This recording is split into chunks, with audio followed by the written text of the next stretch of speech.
ഈ രണ്ടാമത്തെ ലൈഫിൽ കയറി കളിച്ച് പറഞ്ഞില്ലേ എന്റെ ബസ്സിലാണ് നേരത്തെ വന്നോണ്ടിരുന്നത് അറിയാനൊക്കെ. ഞാൻ സ്കൂളിൽ പഠിക്കുന്ന സമയത്ത് നിങ്ങൾ പറഞ്ഞില്ലേ ഒരു ബസ് ഡ്രൈവറുമായിട്ട് എനിക്ക് പ്രേമം ഉണ്ടായിരുന്നു. ആ ബസ് ഡ്രൈവർ ഇക്കായാണ്, അത് ഓർത്തോ. അങ്ങനെയാണ് നമ്മള് മറ്റു ചാനലിൽ വരും. ഞാനൊരു ബസ് ഡ്രൈവറുമായിട്ട് പ്രേമോന്ന് നീ പറഞ്ഞില്ലേ, സൂര്യകൃഷ്ണ ബസ്സാണ് ഒട്ടിച്ചിരുന്നത്, SRM മാറ്റി. അപ്പൊ ഇത്രേ ഉള്ളൂ. ഇൻഷാ അല്ലാ തരാടാ നിനക്ക് റഹീമേ, കേട്ടാ മുന്നേ റഹീമേ തരാമേ, മുന്നേ റഹീമേ തരാമേ. അപ്പൊ രായമേ മോളെ കൊണ്ട് റഹീമിനെ കെട്ടിച്ച് രണ്ടുപേരെ കാര്യം നടക്കുമല്ലോ. റഹീമേ നിനക്ക് രായമേരെ ചാനൽ തുടങ്ങുന്ന നിനക്ക് ഈറ്റും പേറ്റും ഉണ്ടാടാ. നല്ലണക്ക് സ്വന്തം എഴുതാ അറിയാമോടാ. നീ തുടങ്ങണം. അങ്ങനെ പറയുന്ന ഒരുത്തനാണോ വ്യക്തിത്വമുള്ളവൻ? അവന് വ്യക്തിത്വം പോട്ട്, അവൻ മനുഷ്യനേ അല്ല. അവൻ വന്ന് ഇവിടെ അട്ടപ്പേറ് കിടക്കുന്ന നാണം കെട്ടവൻ. ആ പെണ്ണിന്റെ ഉമ്മായ പറയുന്നത് കേട്ടില്ലേ? ആ പെണ്ണിന് സ്വന്തം ഉമ്മായ അവള് പറയണത് അവിടെ നിക്കട്ടെ, അവര് ഉമ്മായും മോളും ഭ്രാന്താണെന്ന് പറയാം. ഈ ഉമ്മ വേശി ആ മോള് വേശിയെ പറയണമെന്ന് പറഞ്ഞാൽ നമുക്കതങ്ങ് വിടാം. പക്ഷെ ഒരു തേർഡ് പേഴ്സൺ ഇരുന്നു കൊണ്ട് ആ തള്ളയെ പറയണത്, ഈ നെജിലയുടെ സഹോദരന്മാര് ആണായിട്ടാണോ ഇത് കേട്ടോണ്ടിരിക്കുന്നത്? അവർക്ക് ആക്സസ് ഉള്ളവരിടത്ത് അവൻ നിൽക്കുന്നുണ്ട്. നെജിലയുടെ സഹോദരന്മാർക്ക് ഒരെണ്ണത്തിനെങ്കിലും തണ്ടലുണ്ടെങ്കിൽ ഈ നാറിയെ ഇങ്ങനെ അഴിച്ചുവിടൂ. എന്റെ ഭർത്താവാണ് ഇതുപോലെ എന്റെ ഉമ്മച്ചീനെ പറഞ്ഞതെങ്കിൽ പിറ്റേന്നത്തേക്ക് അയാൾ ശ്വസിക്കൂല. എന്റെ ആങ്ങളമാർ അവനെ തീർക്കും. ജയിലെങ്കിൽ ജയിലെന്ന് പറയും. അതാണ് നല്ല കട്സുള്ളത്. ആണുങ്ങൾ അങ്ങനെയാണ്. അതെങ്ങനെയാണ് അവള് പറയുന്ന കണക്ക് അവളെ ഉമ്മ 16 പേരോടെ കേറിയിട്ടുണ്ടാവും. അടുക്കള രഹസ്യം മങ്ങാടിപ്പാട്ടെന്ന് കേട്ടിട്ടില്ലേ? നെജിലയുടെ ജീവിതത്തിലും അങ്ങനെയൊക്കെ തന്നെയാണ് സംഭവിച്ചിരിക്കുന്നത്. പബ്ലിക്കിൽ പറയാൻ പാടില്ലാത്ത പല കാര്യങ്ങളും നെജില വന്നിട്ട് പബ്ലിക്കിൽ അങ്ങ് ഫ്ലാഷ് ആക്കുകയാണ്. ജനങ്ങൾക്ക് മുമ്പിൽ എല്ലാം അങ്ങ് തുറന്നു കാട്ടുകയാണ്. അപ്പൊ പല രീതിയിലുള്ള വിമർശനങ്ങളും വാങ്ങണം. അതിന് അർഹതയുണ്ട്. കാരണം എന്ന് വെച്ച് കഴിഞ്ഞാൽ രഹസ്യമാക്കേണ്ടത് രഹസ്യമാക്കുക തന്നെ ചെയ്യണം. ഈ മറ്റേ തെറുത്താത്തല്ലേ എല്ലാവരും അന്വേഷിക്കുന്നോള് CID പണി കൊടുത്ത തെറുത്താത്ത ഇപ്പൊ ഒരു ഓനാനെ കൊണ്ട് നടക്കുന്നില്ലേ കണ്ട ലോഡ്ജ് തോറും. തെറുത്താത്തലൊക്കെ വീട്ടിന്റെ അരിപ്പ് അന്വേഷിക്കാറുണ്ടല്ലേ. ഇതേ കണക്കിന് നിങ്ങൾക്ക് വഴി പറഞ്ഞുതരാം. അതായത് നിങ്ങൾ ട്രിവാൻഡ്രത്ത് വരുമ്പോ പാരിപ്പള്ളി കഴിഞ്ഞ് 28 കുട്ടികൾക്ക് വേണ്ടിയിട്ട് ചൈൽഡ് ലൈനിൽ പോകും എന്ന് പറഞ്ഞതിന്റെ പ്രൊവോക്കഡ് ആയത് ദിശ തിരുപ്പലാണ്. അപ്പൊ നമ്മുടെ വീട്ടിൽ കയറുമ്പോൾ നമ്മൾ ഡയറക്റ്റ് എങ്ങോട്ട് പോകും? പോലീസ് സ്റ്റേഷനിലേക്ക് പോകും. ഓൺലൈൻ ഒരു പെറ്റീഷൻ പോലീസ് സ്റ്റേഷനിൽ ഓൾറെഡി കൊടുത്തിട്ടുണ്ട്. യൂട്യൂബിന് സ്ട്രൈക്ക് കൊടുത്തിട്ടുണ്ട്. ഇത്രയും ഞാൻ ചെയ്തിട്ടുണ്ട്. ഓൾറെഡി ഞാൻ ചെയ്തിട്ടുണ്ട്. കമ്മ്യൂണിറ്റി വയലൻസ് ആണ് ഒരാളുടെ വീട്ടിൽ അനധികൃതമായി കയറിയത്. ആ ഓൺലൈനിൽ കൊടുത്ത പെറ്റീഷൻ കൂടെ ലിങ്ക് വെച്ച് സബ്മിറ്റ് ചെയ്തിട്ടുണ്ട് യൂട്യൂബിന്. ബാക്കി അവർ നോക്കിക്കോളും. ഇവിടെ മോണിറ്റൈസേഷൻ ഞാൻ കട്ടാക്കും. അതിനെ തർക്കം വേണ്ട. നീ എന്ത് ചെയ്താലും നിന്റെ മോണിറ്റൈസേഷൻ ഞാൻ കട്ടാക്കും. നീ അതുകൊണ്ട് തിന്നില്ല. ഇപ്പോഴും ഞാൻ പറയണത് ക്യാൻസർ ആണ്, പന്നലെ അതാണ് ഇതാണെന്ന് പറഞ്ഞോണ്ട് എന്റെ അടുത്ത് വരരുത്. പിന്നെ ഇരുന്നിട്ട് മോങ്ങി അഭിനയിക്കരുത്. ചലഞ്ച് ചെയ്യും. ഉമ്മായും പാപ്പായും തെറി വിളിക്കും.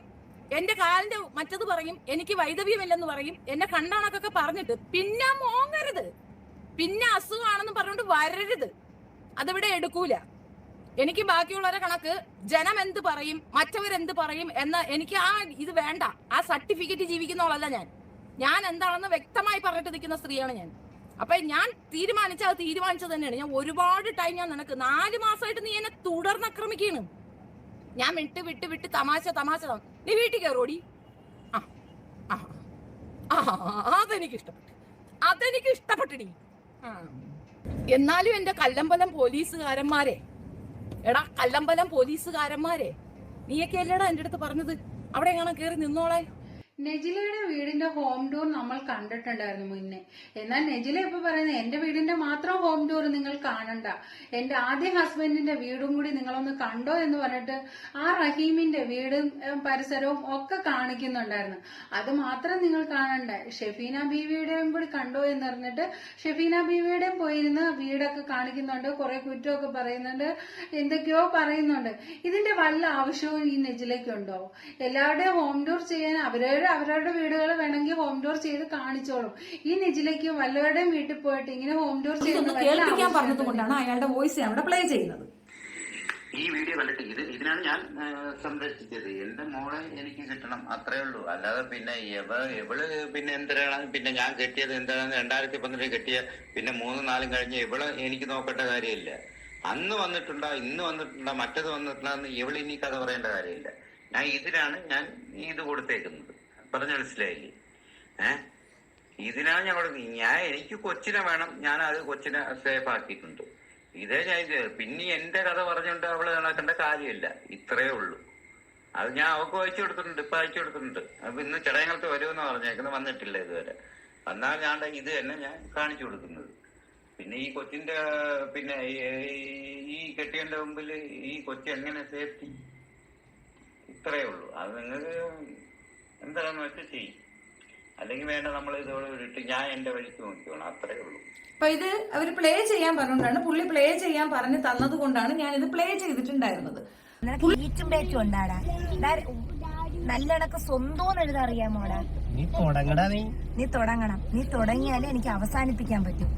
എനിക്കൊരു ചാനല്, എനിക്കൊരു ചാനലുണ്ടോ? നിനക്ക് കൊച്ചിന് ചെലവിന് കൊടുക്കാമായിരുന്നുവെങ്കിൽ നീ ആദ്യം നിന്റെ തള്ളക്ക് കൊടുറ. ആ തള്ളയെ വയ്യാതെ പെങ്ങൾ കിടക്കുന്നില്ലേ, എന്റെ മോക്ക് നിന്റെ അതിനൊക്കെ വല്ല തിന്നാൻ കൊടു. നീ മീൻ കട്ട് കമ്മീഷണറിൽ ജോലി ചെയ്യുന്ന ഒരു കവറിൽ മീനെല്ലാം എടുത്തോണ്ട് കൊടുറാ വീട്ടില്. പട്ടിക്കുണ്ടായനെ ആ തള്ളേരെ കണ്ണ് നിറയുന്നുണ്ട, ഒരാൺതുണയില്ല. ആ വീടൊക്കെ കിടക്കണണ്ട. ഞാനുള്ളപ്പോ ആ വീടൊക്കെ തൂത്തുവാരി നീറ്റിന് ആ വീടിന്റെ അകമൊക്കെ കണ്ട. ഭയങ്കര സ്നേഹം ഇറങ്ങിയൊന്നും നോക്കി കണ്ണി കൂടെ കൊണ്ടുകൂടാ വിളിക്കുന്നത്. ഷെഫീനയുടെ വീട്ടിൽ കയറി ആഭാസത്തരമൊക്കെ പറഞ്ഞു കഴിഞ്ഞാൽ അവർ വെറുതെ ഇരിക്കുവോ? ഈ പറയുന്ന ആരായാലും വെറുതെ ഇരിക്കുവോ? മകൾ പോയ ദുഃഖത്തിലായിരിക്കാം ഈ മാതിരിയൊക്കെ കാണിച്ചു കൂട്ടുന്നത്. ശരിക്കും മകള് അവളുടെ ഇഷ്ടത്തിനാണ്, ഒരാൾ പറഞ്ഞ് നിർബന്ധിച്ച് കൊണ്ടുപോയതല്ല ആ കുട്ടിയുടെ അടുത്ത് അങ്ങനെ പറഞ്ഞാൽ മനസ്സിലാവുന്ന പ്രായമൊന്നും അല്ലല്ലോ. ആ കുട്ടിക്ക് എന്താണോ മനസ്സിലുള്ളത് അതാണ് അവിടെ പഞ്ചായത്തിൽ പോയി പറയുകയും ഉമ്മയുടെ കൂടെ നിൽക്കണം, ഉമ്മച്ചമ്മയുടെ കൂടെ നിൽക്കണം എന്നൊക്കെ പറഞ്ഞിട്ട് ആ കുട്ടി പോയത്. അതിന് നെജിലയ്ക്ക് പ്രശ്നമില്ല, കുഴപ്പമില്ല എന്നൊക്കെ ചില സമയത്ത് വന്ന് പറയുന്ന കേൾക്കാം. എത്രയായാലും വിഷമം ഉണ്ടാകും എന്ന് എല്ലാവർക്കും അറിയാം. എന്ന് കരുതിയിട്ട് ഇങ്ങനെ വയലന്റ് ആയിട്ട് ഓരോന്നൊക്കെ കാട്ടിക്കൂട്ടിക്കഴിഞ്ഞാൽ അത് നെജിലയ്ക്ക് തന്നെയല്ലേ പ്രശ്നം. ഞാൻ ഇപ്പോഴും പറയുന്നുണ്ട്, എന്റെ ഈ 4 ലൈഫില് ഞാൻ അന്നേ കാലത്ത് പറഞ്ഞു എന്നോട് വാ. അന്ന് സ്കൂളിൽ പഠിച്ചുകൊണ്ടിരുന്ന സമയത്ത് ഞാൻ 10ാം ക്ലാസ്സിലാണ്, 2009-2010. ഇപ്പൊ 10 ദിവസം ആ ബസ്സിൽ കാണുള്ളൂ. അന്ന് ഫോണും കാര്യങ്ങളൊന്നും ഇല്ലല്ലോ. അപ്പോഴേ എനിക്ക് അന്ന് ഇക്കായ ഭയങ്കര ഇഷ്ടമായിരുന്നു.